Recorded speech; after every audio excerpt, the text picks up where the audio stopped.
Matsyendranath is looked upon by people as Shiva himself, he is no less than him. Gorakhnath lost his temper. He pushed that yogi aside and went into the cave. He used his occult and whatever was on the yogi's mind, he got it out of him.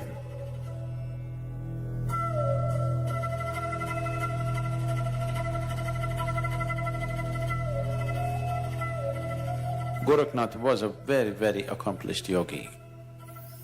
In the whole history of Indian yogic culture, he's a star who stands out in many ways. His guru was Matsyendranath.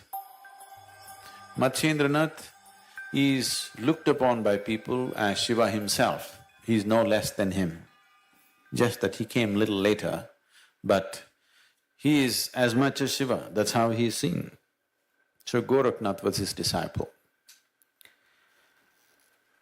Gorakhnath was fiercely devoted to his guru. And Matsyendranath saw the young man is getting too soldier-like, He's becoming very fierce. His love for the guru is so intense that he's becoming like a soldier, not like a yogi. So he told him to go away into the Himalayas and do 14 years of sadhana. So he went away. But he's made like this.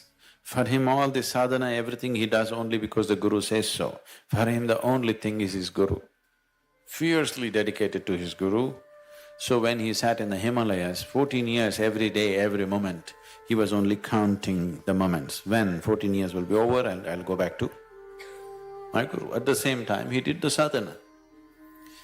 Because of this 14 years of sadhana, he acquired many possibilities. He didn't use it. He knew the possibilities. Then he came back to the mountain which is the beginning of the Deccan Plateau, which is the beginning of the Western Ghats, just 160 to 200 kilometers south of Bombay. So now that mountain is called as Gorakhnath mountain. It is named after him. Even today, there are people, I had the thing of being with them for some time. So he came down all the way back. See, you must understand the whole setup. Walking all the way up to Himalayas, staying there for 14 years and walking all the way down with just one fierce thought and emotion that he wants to be in the presence of his guru. That's not a small thing. That's not a small exercise. To go up Himalayas, wait there for 14 years and come back all the way walking down. When he came, the cave in which Matsyendranath was staying, just outside, there was a monk. There was another yogi who was manning that. So he came back and this yogi stopped him and said, "You cannot enter the cave." Gorakhnath, "What? I cannot enter the cave? I can't see my guru?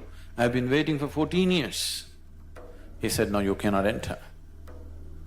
Gorakhnath lost his temper. He pushed that yogi aside and went into the cave. When he went into the cave, Matsyendranath was not there, the guru was not there. So he became distraught, where is he? So he came out and asked the yogi, "Where is the guru?" He said, "I won't tell you. I told you not to enter the cave. You pushed me aside and went. I will not tell you." So what Gorakhnath did was, he used his occult and whatever was on the yogi's mind, he got it out of him and went straight to where the guru was. He divined the guru's hiding place. The moment he went there, the guru had left instructions with another yogi, saying he needs to go for another 14 years to Himalayas because he misused the sadhana that I gave him.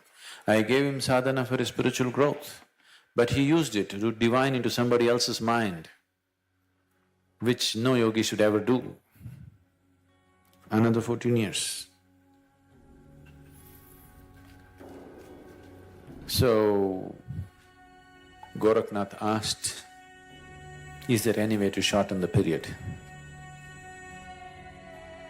If you sit in an impossibly difficult posture, we will cut it down to half the term, 7 years.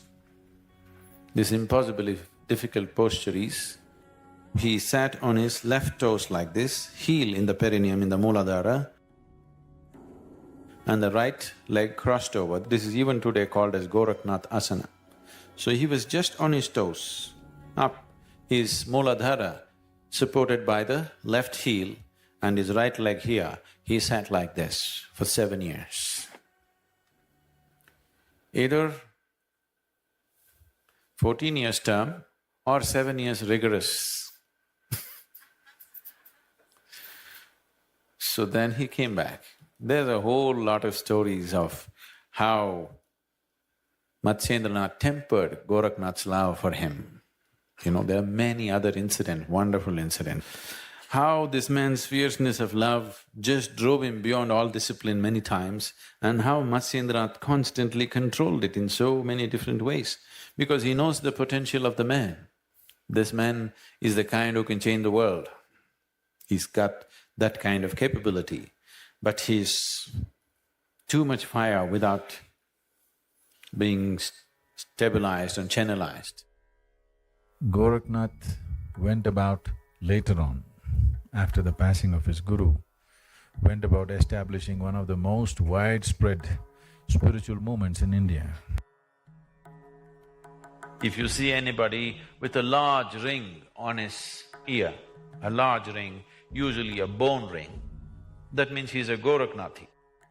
Usually, even today, the Gorakhnathis always carry a stick and a dog with them. They love dogs.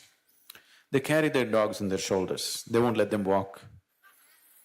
Okay, they got… all the time they have dogs which are pitch black in color, they won't have any other dog, only black dogs.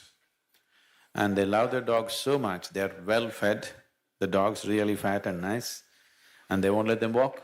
They'll carry them and walk hundreds of miles. So Gorakhnathis are generally known as these days as Nathis, or they're known as comforts because they have a hole in the ear. So they're called comforts. Very fierce band of people even today. It's fallen on many bad times, but still it's one of the groups which really has true sadhakas still going after thousands of years. There is a ashram of the Nathis. There are a large number of samadhis of Nathis who attained. Only those who attained got proper stone samadhis, others were buried under the trees. So you will see a large number of that, showing the richness of that system that so many people attained.